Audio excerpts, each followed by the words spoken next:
Good evening my dear friends.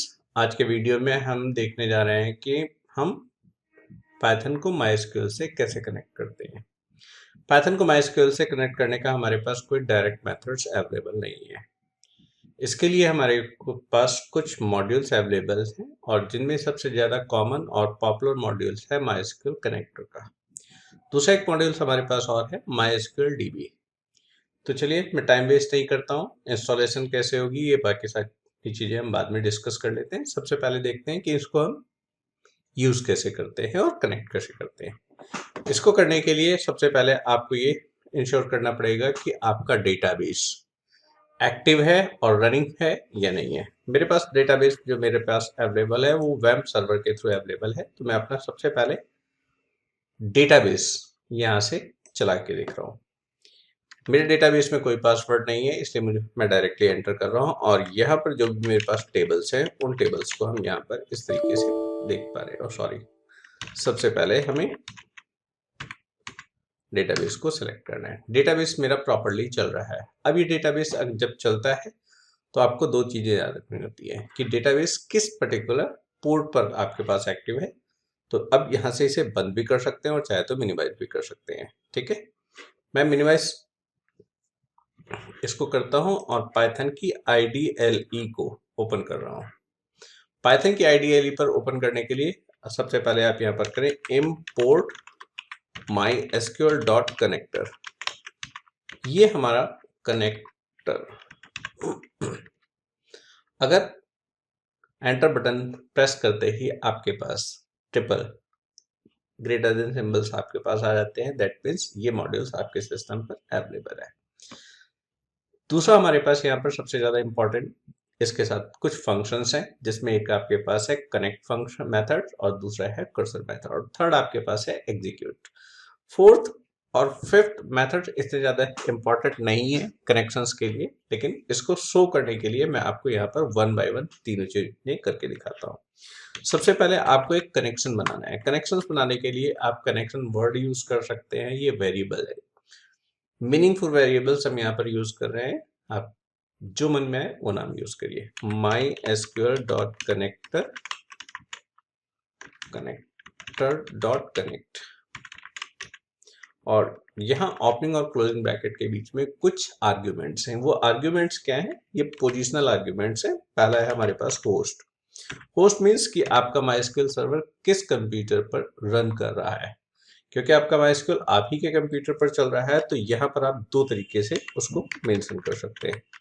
एक तो आप लोकल होस्ट लिख सकते हैं और अगर लोकल होस्ट नहीं लिखना चाहते हैं तो आप 127.0.0 इस तरह से कर सकते हैं।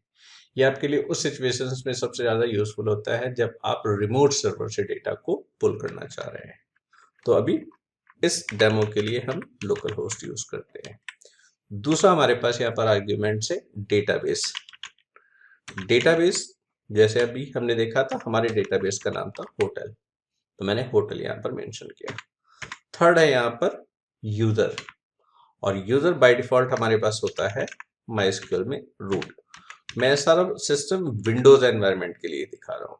अगर आप चाहते हैं कि ये लाइनक्स में चले या बाकी किसी में चले तो थोड़े से मेथड्स चेंज हो सकते हैं। और पासवर्ड, क्योंकि मेरे सिस्टम पर कोई पासवर्ड नहीं था इसलिए हमने इसे ब्लैंक रखा। एंटर बटन दबाएं और अगर direct again triple arrow symbols आपके पास आ गए हैं, that means you are now ready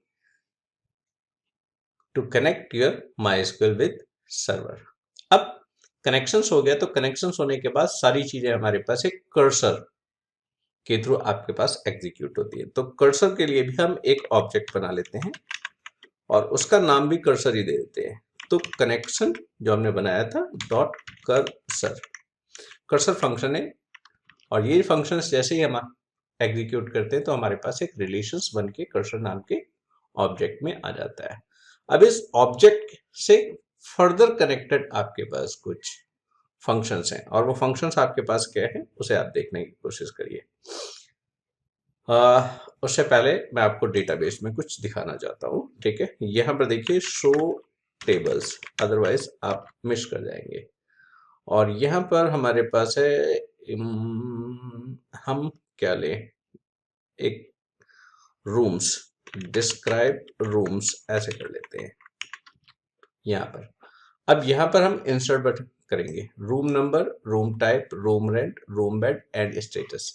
so room number and room type, मैं ये दो चीजें वैल्यू वहां से फिल करके आपको दिखाता हूँ सिर्फ डेमो पर्पस के लिए, और इसके रिकॉर्ड हमारे पास कैसे है वो आप यहाँ से देख सकते हैं फ्रॉम रूम्स यहाँ पर। सो 23 आपके पास है, तो हम यहाँ पर 21 एंड AC दो चीजें ऐड करेंगे। तो हम यहाँ से कर रहे हैं, यहाँ पर देखिए कर्सर डॉट एग्जीक्यूट, और एग्जीक्यूट करने के बाद अंदर आप यहाँ पर एसक्यूएल की कमांड लिखते हैं।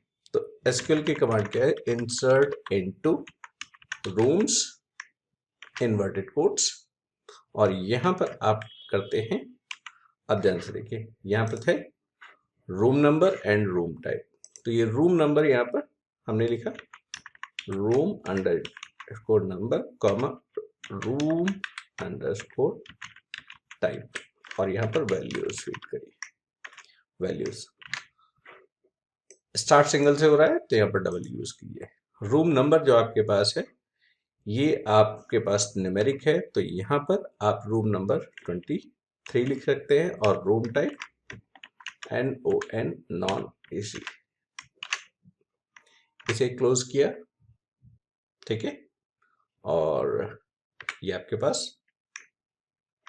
Inverted quotes and that's it, आपके पास कमांड चल चुकी है। अब आप MySQL में आए और यहाँ पर वापस सेलेक्ट की कमांड को देखेंगे तो आपके पास एक रिकॉर्ड फीड हो चुका है। तो इतना ही सिंपल, हमारे पास ये 4 लाइनें ही बेसिकली MySQL में सब काम करती हैं। अब प्रिकॉशनरी तौर पे हमारे पास जब भी इंसर्ट, अपडेट, डिलीट कमांड चलाते हैं तो हमारे पास एक कहा जाता है कि आप कमिट कर लें। कमिट करने से क्या होता है कि रिकॉर्ड्स आपका परमानेंटली स्टोर हो जाता है, बट ऐसा कुछ भी नहीं है कि आप कमिट करें ही करें, क्योंकि डेटा आपका परमानेंटली स्टोर हो चुका है, ठीक है। हाँ, कनेक्शन को क्लोज जरूर करें, अगर क्लोज नहीं करते तो उस केस में डेटाबेस करप्ट होने के चांसेस है। ओके, सो अब हमारे पास है कि ये पाइथन के MySQL डॉट कनेक्टर अगर आपके सिस्टम पर नहीं है तो इसे इंस्टॉल कैसे करें।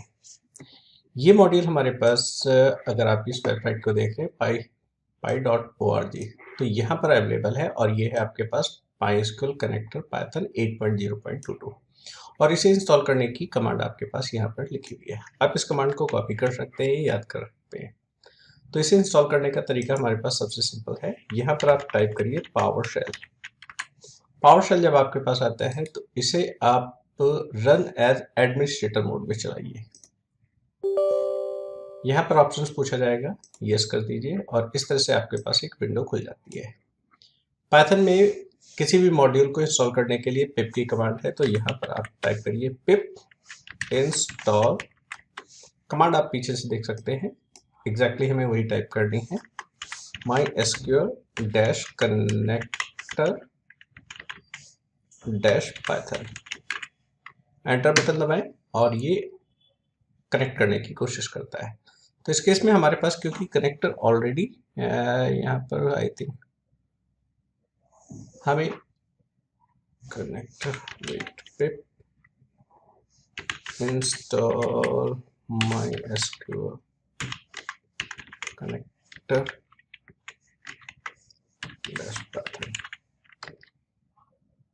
ये देखिए टाइपिंग एरर थी, तो ये कह रहा है कि आपके पास ऑलरेडी सेटिस्फाइड है, क्योंकि मेरे सिस्टम पर ये ऑलरेडी इंस्टॉल्ड है। तो अगर आपके पास ऑलरेडी इंस्टॉल्ड है तो आपको कोई चिंता करने की जरूरत नहीं है। मैं पहले अपने सिस्टम पर इसे अनइंस्टॉल करता हूँ, फिर इंस्टॉल करके आपको दिखाता हूँ, जिससे कि आप इसे प्रॉपरली चेक कर सकें। तो कमांड वही है, pip uninstall MySQL dash connector dash Python. Command simply uninstall कर देगी पूरे सिस्टम को, यस एंटर, अनइंस्टॉल हो गई। अब हम अपनी कमांड को यहाँ पर दोबारा से चला के देखते हैं। तो इस कमांड को मैं अब यहाँ से कॉपी करके दोबारा से करने की कोशिश करता हूँ। तो अभी भी हमारे पास ये चल गई है, ओके, सेशन जब तक हमारे पास क्लोज नहीं होगा तब तक ये चलेगी। तो मैं सेशन दोबारा से क्लोज कर रहा हूँ और फिर दोबारा से इस कमांड को यहाँ पे चलाने की कोशिश करता हूँ। import mysql.connector, import my।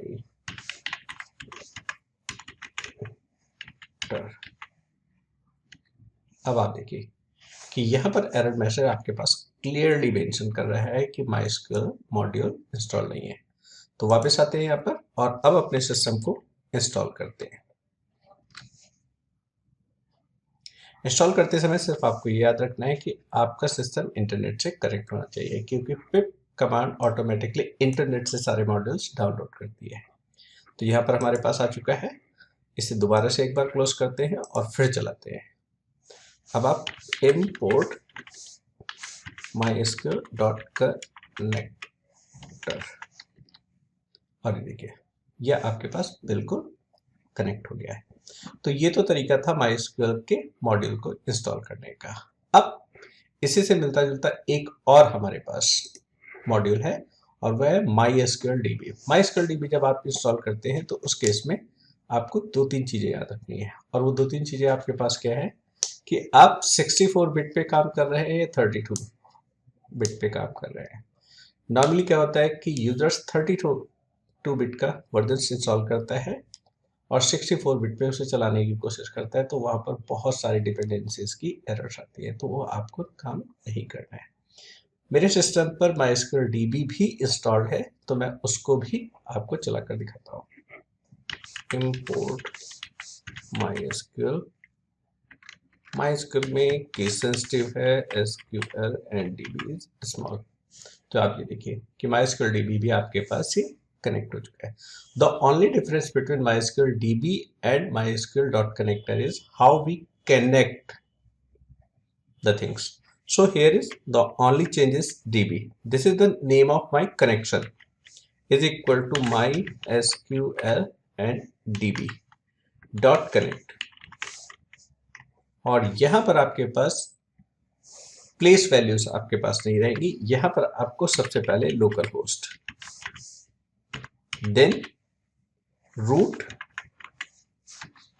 Then user, sorry root के बाद हमारे पास पासवर्ड और उसके बाद हमारे पास डेटाबेस। तो आपको ये सीक्वेंस यहाँ पर लर्न करनी पड़ती है। तो आप यहाँ पर करते हैं तो आपके पास उसी तरह से कनेक्ट होता है। तो सिर्फ डिफरेंस आपके पास क्या आता है, फर्स्ट लाइन और सेकेंड लाइन। थर्ड लाइन आपके पास है, यहाँ देखिए कर्सर बनाने का तरीका वही है। यहाँ पर हमारे db.cursor एग्जैक्टली सेम, और फिर cursor.execute। तो कमांड आपके पास एग्जैक्टली सेम चलेगी, इंसर्ट इनटू रूम्स, और यहाँ पर हमारे पास था room underscore number comma room underscore type values. Full screen कर लेते हैं। वैल्यूज के बाद पहली वैल्यू आपके पास थी 24 और दूसरा है हमारे पास inverted quotes non AC. Close किया, इसे क्लोज किया, सेमीकोलन, इन्वर्टेड कोट और बंद कर दिया। कमांड चल गई, रिजल्ट आपके पास आ गया कमांड चलने का। अब यहाँ पर रिजल्ट आता है, वहां पर रिजल्ट नहीं आता, और उसके बाद अगेन db.close डेटाबेस को क्लोज कर दिया। तो ये था हमारे पास इंट्रोडक्शन कि MySQL को पाइथन से कैसे कनेक्ट करें। तो मैंने 2 मॉड्यूल्स आपको दिखाए, MySQL कनेक्टर और MySQLDB। होप आपको ये वीडियो पसंद आया होगा। अगर पसंद आया तो लाइक और सब्सक्राइब करें। और हाँ, अगर आपकी कोई क्वेरी है तो प्लीज़ कमेंट बॉक्स में लिखिए। Thank you.